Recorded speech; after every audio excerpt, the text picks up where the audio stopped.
welcome to another episode of Prime Time. We're live from London, England. We had to watch a State of Origin game at a pub called the Greenwood in London. Great joint. We were there. There were a couple of New South Welshmen there, but we were surrounded by Queenslanders. I've never been to Brisbane to watch an Origin. I've actually never been to Brisbane, so it felt like I was in Queensland. It didn't feel like it was a packed Caxton, but it felt like we were at the Caxton for some reason. We had to watch Origin there. It was 11 a.m. We had an English big breakfast into the State of Origin Game 2.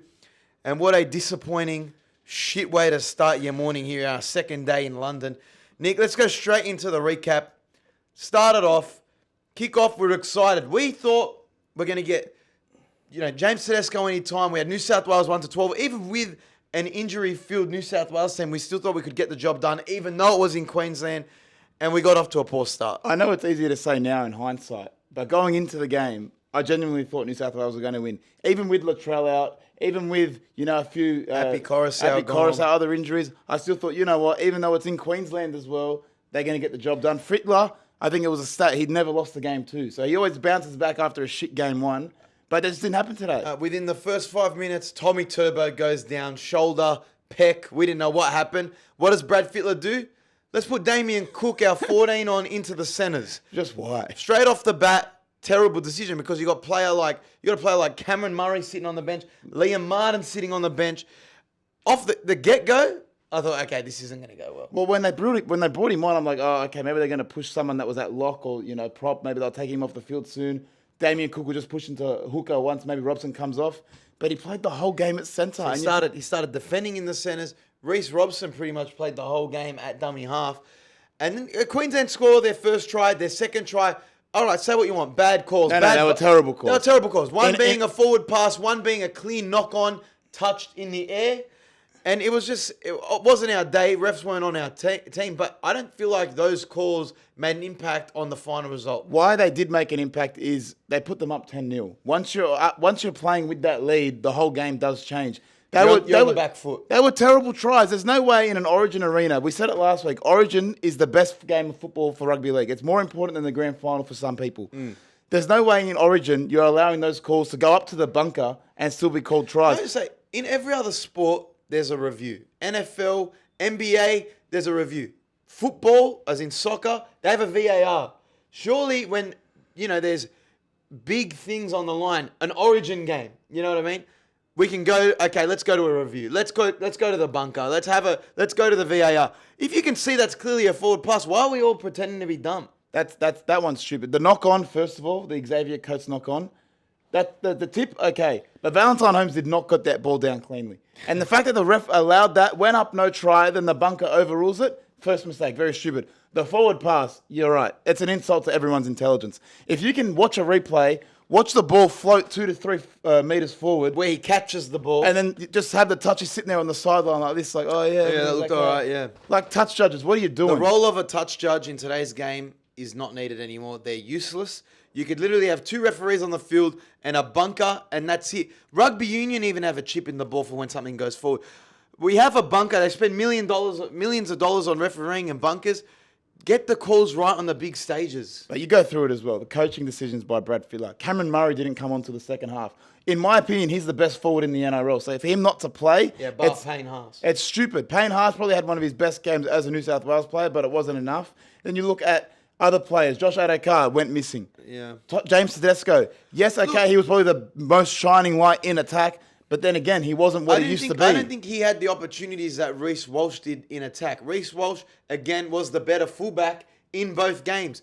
But I'm not blaming James Tedesco for that. That's just a result of your halves not laying the platform for you, giving you the opportunities. In saying that, I thought Mitchell Moses was strong. I think Mitchell Moses had better last tackle options than Nathan Cleary did in game 1 and the majority of Nathan Cleary's Origin career. I reckon as bad as New South Wales played, overall our attack was terrible. I was under the assumption going into this game that have better attack than they did in game 1. They said, look at game 1 and go, okay, we were terrible. We couldn't score. All our tries were off kicks and forced errors. At least going into this game, we'll go in with better execution. That wasn't the case. They were terrible. But Mitchell Moses was somewhat of a shining light in attack. His last tackle options were good. And I think that's going to put him in a place next series to be a viable option to be in the halves going forward. I think for the first 30 minutes of the game, he was New South Wales' best player. Once the game started getting away from the Blues, he didn't go missing, but he just wasn't able to do what a good half can do. I think he's shown, though, he's got the best kicking game in the NRL. Yeah, it's him and Adam Reynolds.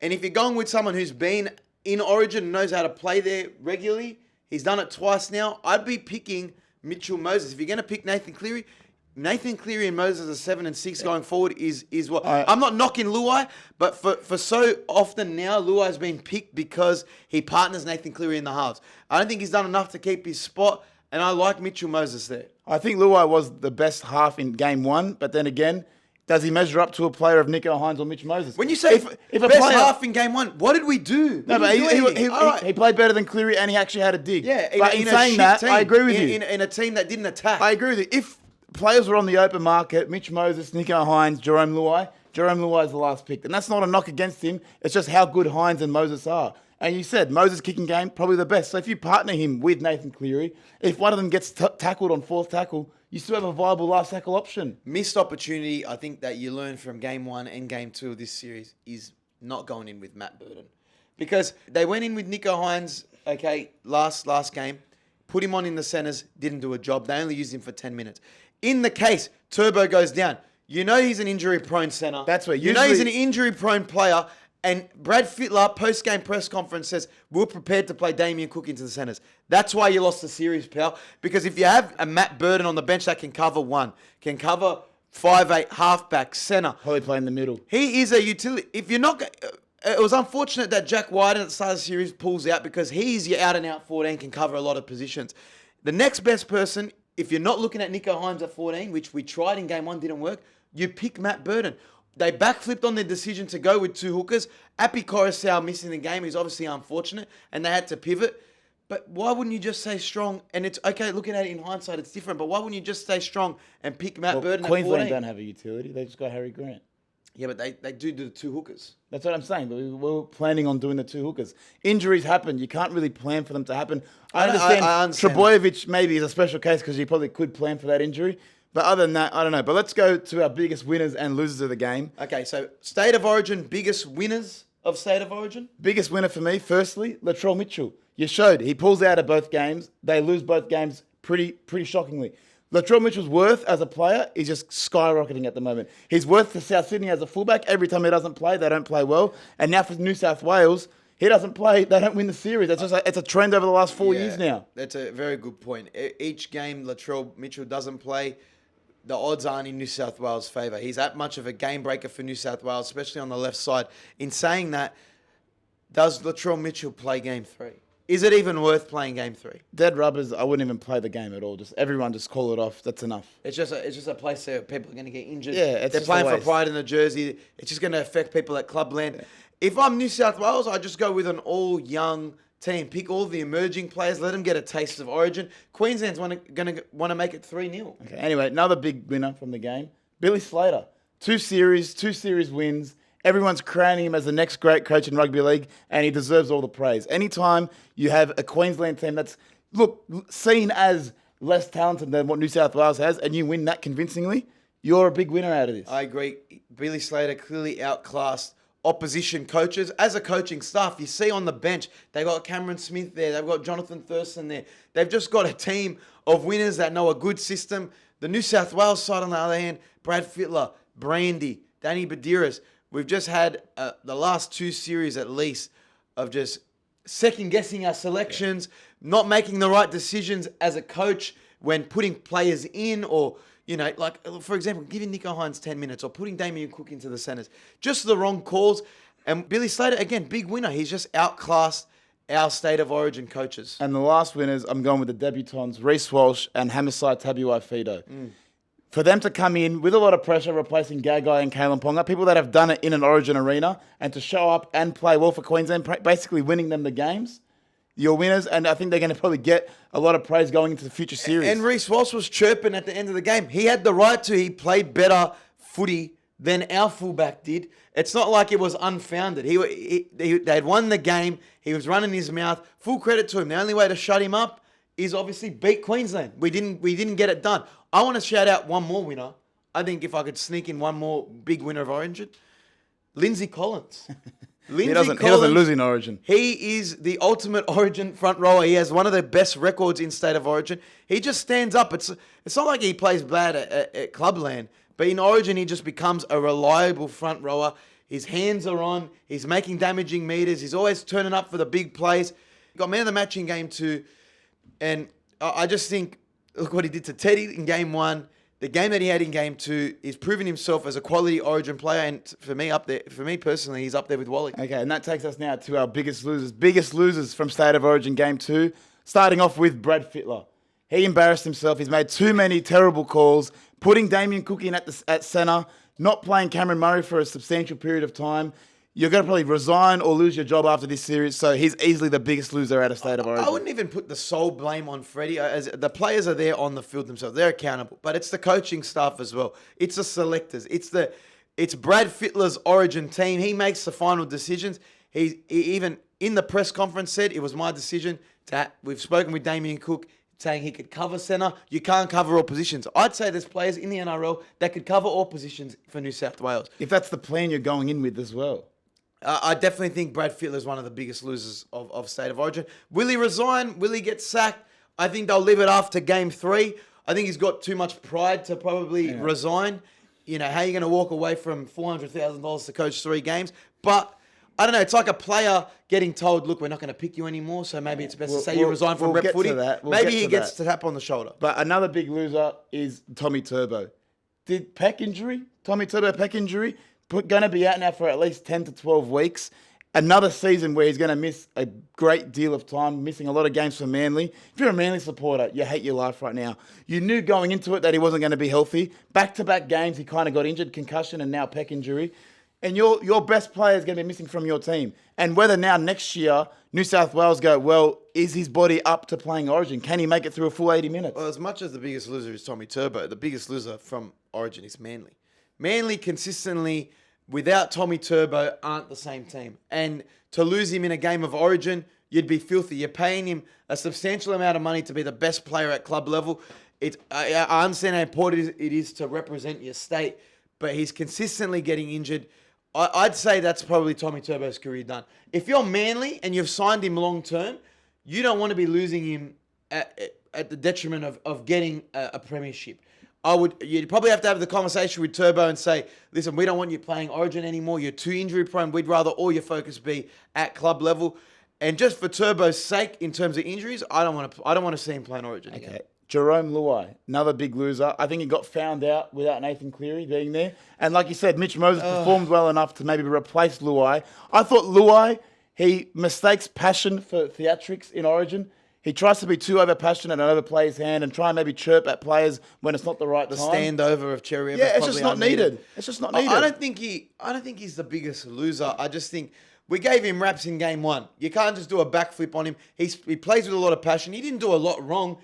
Last tackle, he shouldn't be taking any kicks. Mitchell Moses was as a half, you have to be able to kick. So if you're not going to be able to do it, then you shouldn't be there. Why I say he is the bigger loser is because I feel like Mitch Moses has done enough to say he can be the halves partner going forward for New South Wales. Anyway, one last big loser from State of Origin is Kalen Ponga. You thought after last year, Game 3 performance, he's basically written the fullback He cemented his spot. Forever. But Reece Walsh has now come in, won his first 2 games, played extremely well in both games, I would say. I'd say game 2, he was a little bit stronger. He just looked more confident. His ball, the way he summed situations up, he looked like he gave Queensland a lot of spark. Reece Walsh, a quality player. So barring now a Reece Walsh head knock, does Kalen Ponga ever get back into the Queensland team? Look, depending on form in the next series, I'm talking next year, he could always work himself back into the team. I just think the way Reece Walsh has played this season and how he's played in Origin, Reece Walsh is a Queensland fullback going forward. So it's just, what have you done for me lately? He's been the best performing recently, so you kept going with it. Okay. Yeah, Kalen Ponga, big loser. Okay, and then you touched on Brad Fittler. Should he resign or should they just fire him? I would say if you want to go out with grace and you understand over the last 2 series you haven't done a job, you also lost the unlosable series. I understand where people would come up and say he can't resign, he's got too much pride as a New South Welshman. I could see him getting the tap on the shoulder saying, we're going to go with a whole new regime. Maybe, go out with some grace and resign. Yeah, take your $400,000. You're not going to turn it down. But if they do give you the tap on the shoulder, go away. then that brings up the question, who should replace him? Who should replace Brad Fittler? There's not many replacements. I agree with when people say, who do you get to coach? You can't just put someone that's in the system there already, like a Brandy or a Danny Badiris, because it's the same system that we've been going with. The selectors need to all be changed because they've been making the wrong decisions, I feel. Who can replace him? Who's a viable option? I'd say Des Hazard's been pretty free. He hasn't been coaching at club level. Can come in and change a whole system, change the way that they play footy. He'd be has that kind of Wayne Bennett to Queensland type feel. He'd be very analytical as well. How Billy Slater coaches is very hands-on, giving players video packages, studying players from, 12 rounds. I'd say Des Hazard is a viable option.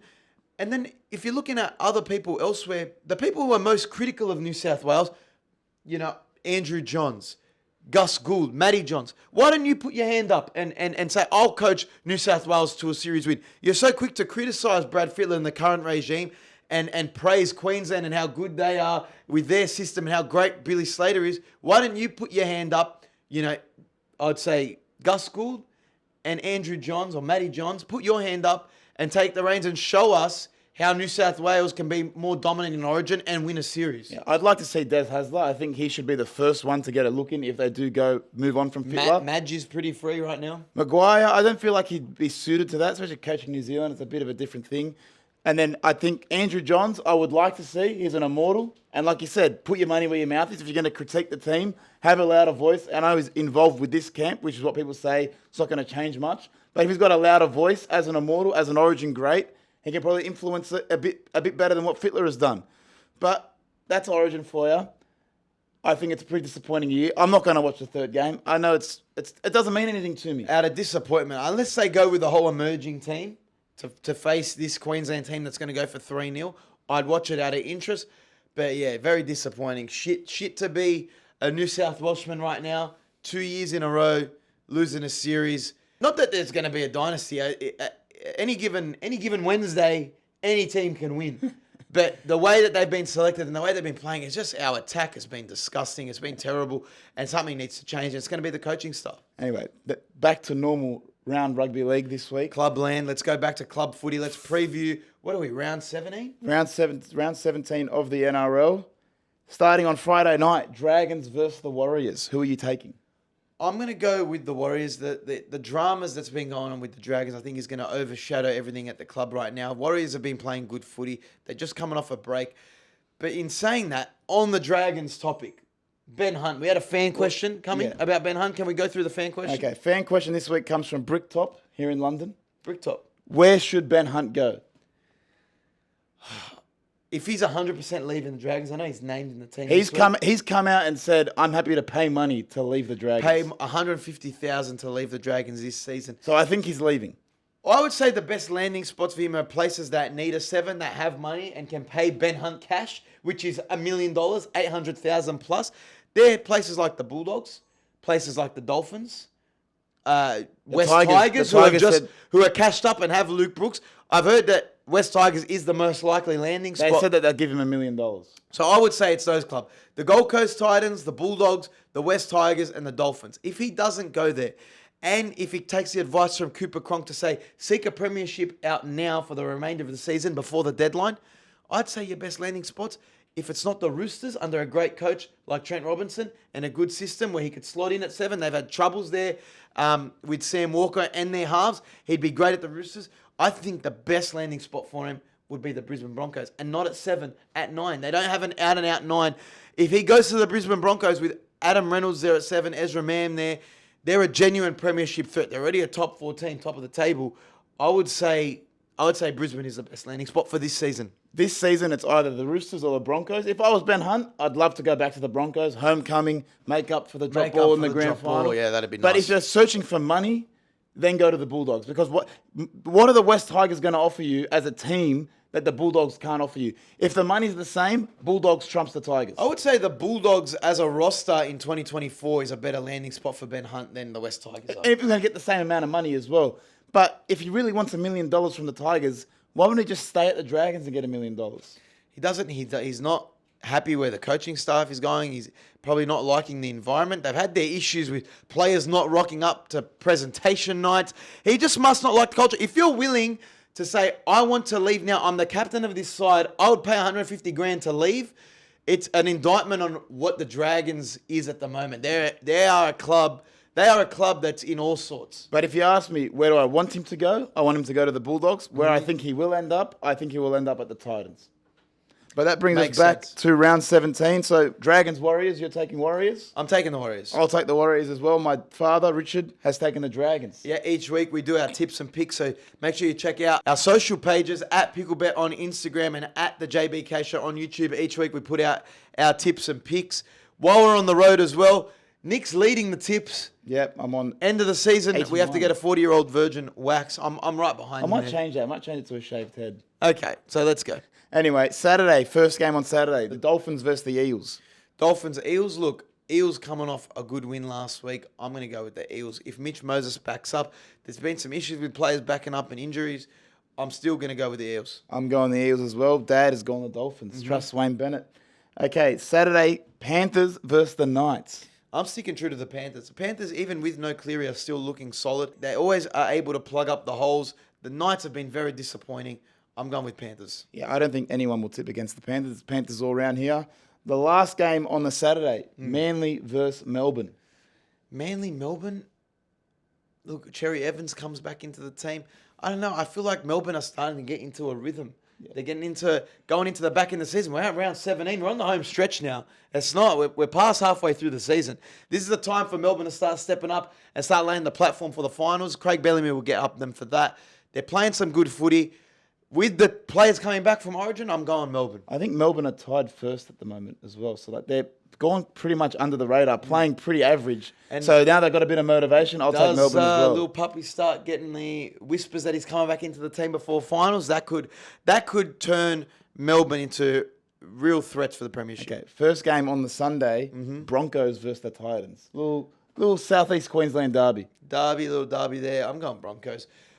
This game is always a flip of the coin in the past, and to the Titans always show up, but I just feel like Brisbane's form as of late has been great. Adam Reynolds has been great, and just the Brisbane players in Origin have been great. So I'm going Brisbane. I'll take Brisbane in a close one as well. So as Dad. It's great all round. Second game on Sunday is Rabbitohs versus the Cowboys. This one's a tricky one. Look, no Latrell Mitchell. I hate tipping against South with no Latrell. I agree as well. However, the Cowboys showed up last week. They beat Penrith in a tight one. I'm going to change my tip late. Oh, wow. I'm going Cowboys. Oh, wow. You're with Dad with the Cowboys. I actually took the Cowboys as well because I don't think Souths are the same team without Latrell. So that's Cowboys all around. That's disappointing. Last game, Sunday, Roosters versus Canberra at Allianz. Okay. Now, hear me out. It's not in Canberra. Roosters need to get wins on the board. They've had a disgusting run with injuries. There's been pressure on Trent Robinson now. Yeah, they're talking about, can they recruit Ben Hunt? Is Sam Walker going to come back in? What are their halves looking like? I think they're going to turn it on going into the finals. This will be a big game for them to win. They're going to go in. If Teddy comes back into the team, you saw him bounce back after the first Origin loss. Again, it was against the Bulldogs. I don't think Canberra is that much different. They're probably a little bit of a better side. I'm going with the Roosters. That's my smoky of the week. Raiders are 7th on the ladder.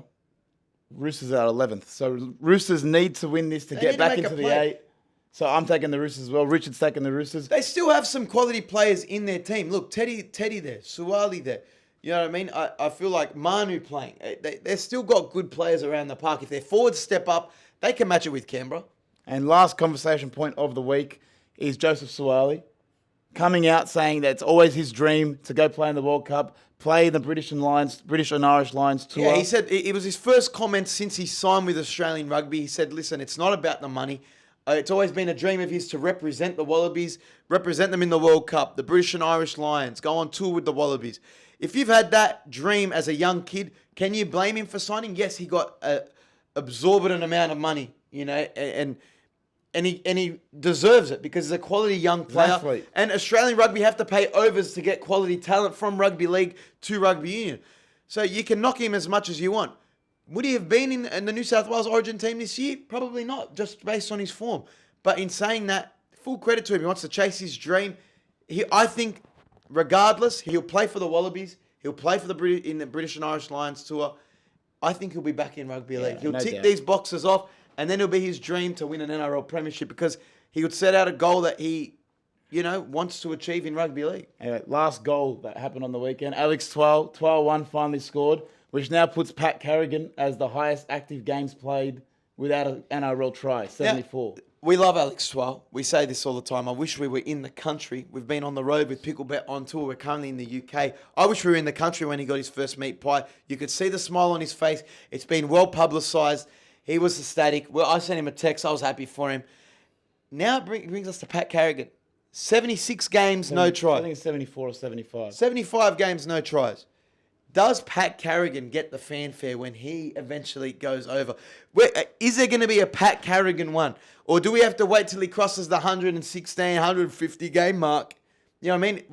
Until we get the fanfare around, when is Pat Carrigan going to cross over? If he crosses the 100 mark without a try, then there'll start being the same build-up to the way Twal was towards his first try. Well, I feel like Pat Carrigan's kind of gone under the radar because his career's a bit more, in the spotlight. He's played for the Kangaroos. He's played New South. Well, you think he's played Origin. Haven't scored. You think they'd realise it sooner? I was surprised when I found it out. Surely he goes over pretty soon. He's a great ball carrier. He's great with the ball. It's just strange he hasn't gone over yet. Anyways, but that wraps us up here for prime time in London. We're heading off to Royal Ascot tomorrow for a bit of racing. We're going to the races. We're going to have a bet. We're going to be there with the general admission punters at the Royal Ascot. It's going to be fun. They wear their top hats. They wear their three-piece suits. We're going to go there, take the piss out of them, but we're also going to be enjoying the races there. It's going to be good fun. I've not done Royal Ascot before. From there, we've got Wimbledon planned. We've got the Ashes Don't as forget well. the Ashes. Aussie's up 1-0, so we can't forget that. We'll be The at Ashes, Lords. everyone was raving on about the Ashes. What a great finish to the Test match that was. Aussies are winning on away soil in England. The Barmy Army are going to be chirping when we're there. So we're going to get up them. We're going to be backing the Aussies. I know shit about cricket. But I'll never be a prouder Aussie than at that game. Then when I'm at the Ashes, what a way to get into Test cricket. I've been to my fair share of T20s. Shout out to Ben Menenti. Play for the Sydney Sixers. Playing at Adelaide right now. But we're going to get behind our Aussies. We always have. We did it at the World Cup. We're doing it at the Ashes. We're here with Picklebet on tour, so make sure you're following along on our socials at Jon-Bernard K, at Picklebet on socials, and always subscribe at the JBK Show. But that's our Origin wrap-up of today. And always remember, take care, take it easy, and gamble responsibly.